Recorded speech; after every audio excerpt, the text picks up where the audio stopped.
ಕ್ರಿಸ್ತ ಯೇಸುವಿ ನಾಮದಲ್ಲಿ ನಿಮ್ಮೆಲ್ಲರಿಗೂ ವಂದನೆ ಹೇಳುತ್ತೇನೆ. ಈ ಚಿಕ್ಕ ಸಂದೇಶ ನಿಮ್ಮ ಮುಂದೆ ತರೋದಕ್ಕೆ ಬಹಳ ಇಷ್ಟಪಡುವನಾಗಿದ್ದೇನೆ. ಕೀರ್ತನೆ ಬರೆದ ಪತ್ರಿಕೆಯಲ್ಲಿ 121ನೇ ಅಧ್ಯಾಯದಲ್ಲಿ 5ನೇ ವಚನ ನಾವು ಓದುವಂತರಾಗಿರೋಣ. ನಿನ್ನನ್ನು ಕಾಯುವನು ಯೆಹೋವನೇ, ನಿನ್ನ ಬಲಗಡೆಯಲ್ಲಿ ನೆರಳಿನಂತೆ ನಿಂತಿರುವನೋ ಆತನೇ. ಅದೇ ಅಧ್ಯಾಯದಲ್ಲಿ 8ನೇ ವಚನ ನಾವು ಓದುವಂತರಾಗಿರೋಣ. ನೀನು ಹೋಗುವಾಗಲೂ ಬರುವಾಗಲೂ ಇಂದಿನಿಂದ ಸದಾಕಾಲ ಯೆಹೋವನು ನಿನ್ನನ್ನು ಕಾಪಾಡುವನು. ದೇವರ ವಾಕ್ಯದ ಅಡಿಪಾಯದಲ್ಲಿ ಸ್ಪಷ್ಟವಾಗಿ ಬರೆಯಲ್ಪಟ್ಟಿದೆ, ನೇರಳಾಗಿ ದೇವರು ನಿನ್ನನ್ನು ಕಾಯುವಂತನಾಗಿರ್ತಾನೆ.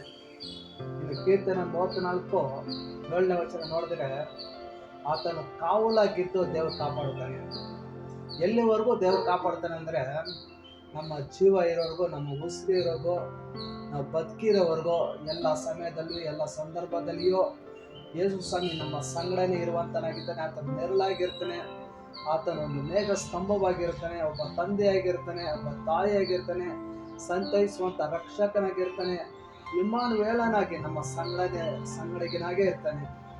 ಎಲ್ಲ ಸಮಯದಲ್ಲೂ ಎಲ್ಲ ಸಂದರ್ಭದಲ್ಲಿ ಎಲ್ಲ ಕಾಣುವ ದೇವರು, ಎಲ್ಲ ಒದಗಿಸುವ ದೇವರು, ಎಲ್ಲವನ್ನು ಗ್ರಹಿಸುವ ದೇವರು ನಮ್ಮ ಜೊತೆಯಲ್ಲೇ ಇರುವಂತರಾಗಿರ್ತಾನೆ. ಮತ್ತೊಂದು ವಚನ ನಾವು ಓದುವಂತರಾಗಿರೋಣ. ಯೆಶಾಯ ಪ್ರವಾದನ ಗ್ರಂಥ ಪುಸ್ತಕದ 46ನೇ ಅಧ್ಯಾಯದಲ್ಲಿ 3-4ನೇ ವಚನ ನಾವು ಓದುವಂತರಾಗಿರೋಣ.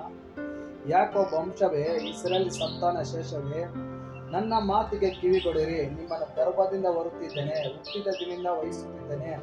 ನಿಮ್ಮ ಮುಪ್ಪಿನ ತನಕ ನಾನೇ ಆಧಾರ. ನೆರೆ ಬಂದಾಗಲೂ ನಿಮ್ಮನ್ನು ಒತ್ತಿ ಸಹಿಸುವೆನು. ನಾನೇ ಉಂಟು ಮಾಡಿದನು, ನಾನೇ ಬರುವೆನು. ಹೌದು, ನಿಮ್ಮನ್ನು ಒತ್ತು ನಿವಾರಿಸುವೆನು.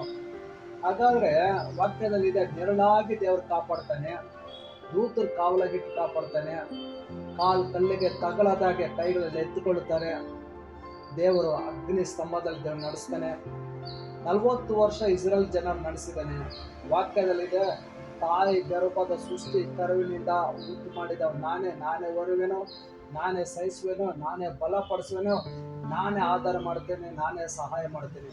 ಹಾಗಾದ್ರೆ ಸಹಾಯ ಮಾಡುವ ದೇವರು, ವಾಗ್ದಾನ ಕೊಡುವ ದೇವರು, ನೆರಳಾಗಿ ನಿನ್ನ ಜೀವಿತ ಕಾಲವೆಲ್ಲ ಯೇಸು ಸ್ವಾಮಿ ನಿಮ್ಮ ಸಂಗಡನೆ ಇರ್ತಾರೆ. ಹಾಗಾದ್ರೆ ಈ ಸಂದೇಶದ ಕೇಳುವಂತ ನೀವು ಆಶೀರ್ವದಿಸಲ್ಪಟ್ಟವರು. ಕಾರಣ ಏನಂದ್ರೆ, ಯೇಸು ಕ್ರಿಸ್ತರು ಒಬ್ಬ ತಂದೆಯಾಗಿ ತಾಯಿ ಗರ್ಭ ಹೊರುವವರೆಗೂ ನಿನ್ನ ಜೊತೆಲೇ ಇರ್ತಾನೆ.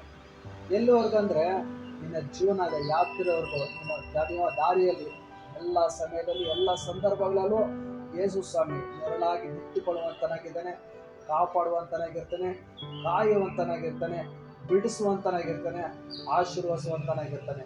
ಈ ಸಂದೇಶ ಕೇಳಿದ ನಿಮ್ಮೆಲ್ಲರೂ ದೇವರು ಆಶೀರ್ವದಿಸಲಿ. ನಾವೆಲ್ಲರೂ ಕಣ್ಣುಗಳನ್ನು ಮುಚ್ಚಿ ನಾವು ಪ್ರಾರ್ಥನೆ ಮಾಡುವಂತರಾಗಿರೋಣ.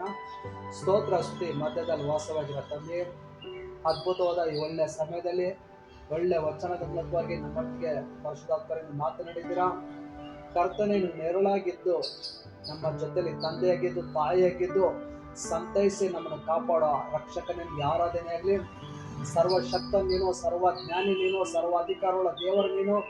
ಯುಗದ ಸಮಾಪ್ತಿಯವರಿಗೆ ಪ್ರತಿದಿನ ನಮ್ಮ ಸಂಗಡ ನೆರಳಾಗಿರ್ಬೇಕೆಂದು ಪ್ರಾರ್ಥಿಸುವಂತನಾಗಿದ್ದೇನೆ. ಈ ಸಂದೇಶ ಕೇಳುವಂತ ಪ್ರತಿಯೊಂದು ಕುಟುಂಬಗಳ ಸಂಗಡ ನೀನು ನೆರಳಾಗಿರುವಂತನದು, ಪ್ರತಿಯೊಂದು ವ್ಯಕ್ತಿಗಳ ಜೀವಿತದಲ್ಲಿ ನೀನು ತಾಯಿಯಾಗಿರುವಂತನದು, ಕುರುಬನಾಗಿ ಉಪದೇಶ ಮಾಡುವಂತನಾಗಿರ್ಬೇಕು ಪ್ರಾರ್ಥಿಸುವಂತನಾಗಿದ್ದೇನೆ. ಈ ದಿನ ಮೊದಲುಗೊಂಡು ಉಪದೇಶ ಕೇಳಿದಂತ ಪ್ರತಿಯೊಂದು ಕುಟುಂಬಗಳು ಆಶೀರ್ವದಿಸುವಂತರಾಗಬೇಕೆಂದು ಯೇಸು ಕ್ರಿಸ್ತನ ಮೂಲಕವಾಗಿ ಕೇಳುತ್ತಾ ಇದ್ದೇನೆ. ಜೀವನ ಒಳ್ಳೆ ತಂದೆ.